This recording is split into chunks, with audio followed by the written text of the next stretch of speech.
My name is Rosie and I was born in September 1992 in Gloucester City in England. It was quite a stressful birth, or so I hear, but more so for my mother than me. I seemed to turn out okay. When I was 3 weeks old we moved over to Ireland permanently. We lived in a little cottage by the sea where I spent the start of my life very happily, with my 2 older sisters and later my younger brother. I went to play school at the age of 3, where we spent our days playing with toys, drawing and eating Nutella sandwiches. I've always loved drawing and I used to sit for hours and hours scribbling with whatever I could find, including the walls.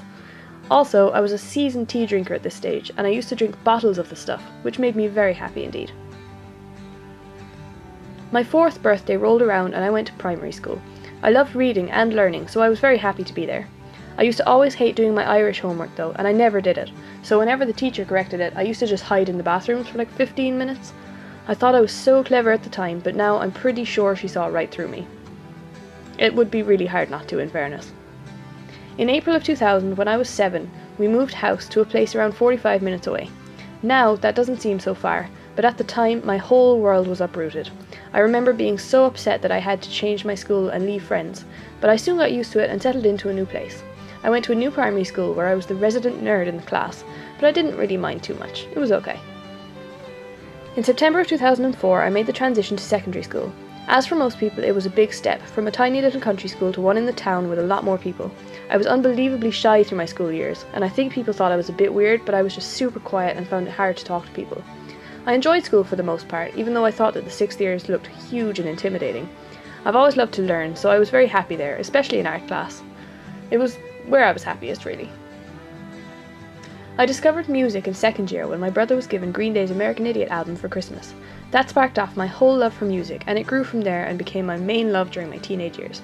I think those years were actually a bit calmer for me than a lot of people, so they were fairly easy to get through, but nevertheless, music helped me hugely, and I spent many happy evenings drawing in my room, listening to Green Day on my CD player, and admiring Billy Joe in all of my posters. In 2008, I got my first job working in a small shop. It was fairly easy work really, just serving customers and stocking the shelves. Oh, and pulling ice creams with a machine that was less than functional. So many sloppy ice creams and so many unhappy customers. In the summer of 2010, I and my year sat our Leaving Cert, which are the final exams in secondary school. I actually quite enjoy doing exams, so I didn't mind doing them too much. I was quite happy really, because I'm a bit of a nerd. We waited anxiously for the results, and on the results day I was thrilled to see that I had gotten the marks I needed to get into the course that I wanted. They also allowed me to get a scholarship which enabled me to go to university. I was so excited. In September of 2010, I moved up to the city with a friend and 2 strangers who actually turned out to be really cool, to do my course of applied psychology, which I'm now coming to the end of. It was actually a really good course, and it has definitely sparked my interest in things which I wouldn't have thought of before. Now I can analyse all of you people. I can, but I like to say I can. I've had some great times during college, and some days I feel like I never really want to leave education. I'd gladly stay and do course after course, and just keep learning. I feel like I came out of my shell a lot in college, probably due to the fact that I made new friends, and people are just a lot more accepting and friendly in general.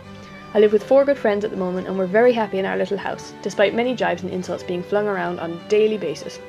We all love each other, really. I still go home on the weekends to see my mother and my brother who's still in school. It's worth it for the home cooking and also my own bed. And also to see my dog and my 2 cats, one of whom only has 3 legs and she's a little bit slow. Nothing makes me happier than listening to some music with the animals curled up on my bed, a cup of tea and some pencils and paper. I'm so going to become the crazy cat lady living on the hill, I think. But I don't really mind. I'm going to have 50 cats. In all seriousness though, I really don't know what I want to do with the rest of my life. I feel like one day I might want to become a clinical psychologist or a counsellor, but it's a long and expensive road. In just a few short months I will hopefully have graduated with a bachelor's degree in psychology, and I'll be unleashed into the world with no plans. I might travel or just get a job to pay the rent, or else maybe look into further education, I'm not really sure. It's a bit daunting at the moment, but I'm sure things will work out. Whatever I end up doing, it will definitely be something that makes me happy, as I have no intention of ever being stuck in a life or a job that makes me unhappy. As I see it, time is too short anyway, so why waste it being unhappy? And that cheesy sentiment brings an end to my Draw My Life video. I hope you enjoyed it.